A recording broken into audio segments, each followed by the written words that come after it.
vàយើងសាច់ប្រពែមួយទៀតចុះណាបាទអញ្ចឹងសាច់ប្រពែក៏ស្ថិតចូលនៅក្នុងសាច់ក្រហមដែរណាហើយសាច់ប្រពែហ្នឹងគឺមាន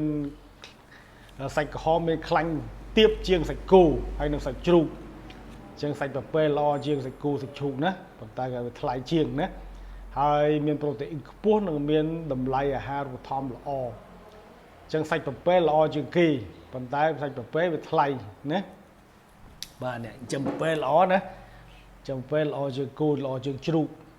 បាទអញ្ចឹងបើយើងយកសាច់ប្រពែសុត100ក្រាមដូចគ្នាតើមានសារធាតុនឹងប្រមាណហើយថាប្រយោជន៍អីខ្លះបាទអញ្ចឹងធម្មពលទី1សាច់ប្រពែជួយធម្មពល140ទៅ160គីឡូកាឡូរីផ្ដល់ធម្មពលដល់រាងកាយយើងខ្ពស់ហើយមានប្រូតេអ៊ីនប៉ុន្មានណា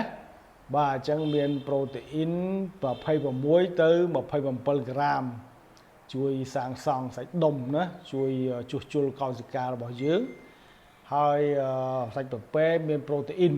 មានខ្លាញ់ពី2ទៅ3ក្រាមផ្ដល់នូវថាមពលហើយជួយស្រូបវីតាមីន A វីតាមីន D វីតាមីន E និងវីតាមីន K ដូចគ្នាណាហើយមានជាតិដែកអញ្ចឹងសាច់ប្រពែមានជាតិដែក3ទៅ3.5 មីលីក្រាមជួយបង្កើតគ្រាប់ឈាមក្រហមហើយជួយដឹកនាំអុកស៊ីហ្សែនដូចគ្នាបាទតទៅទៀតសាច់ប្រពែហ្នឹងមានវីតាមីន B12 ហើយមានស័ង្កសីណាមានស័ង្កសីគឺ4ទៅ5មីលីក្រាមជួយបង្កើនភាពស៊ាំនិងជួយតបៅណាឆាប់ជាសះស្បើយហើយនៅក្នុងនោះមានវីតាមីន B12 មានពី1.5ទៅ2.5មីក្រូក្រាមជួយផលិតគ្រាប់ឈាមក្រហមហើយនឹងជួយប្រព័ន្ធប្រសាទរបស់យើងដែរហើយមានវីតាមីន B2 អានេះលឿនណាល្អជាងពួកមុនទៀតណាមាន B2 គឺ riboflavin 0.2 មីលីក្រាមអានឹងជួយរំលាយអាហារផងជួយថាមពលផងហើយជួយឲ្យអ្នកសាពងមាត់សាពងបែកមាត់ហ្នឹងគឺអា B2 ហ្នឹងល្អអញ្ចឹងញ៉ាំសាច់ប្រពែល្អជាងគេណាហើយមានវីតាមីន B3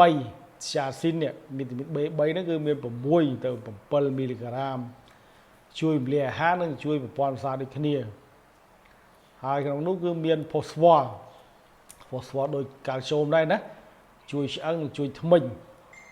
ហើយ selenium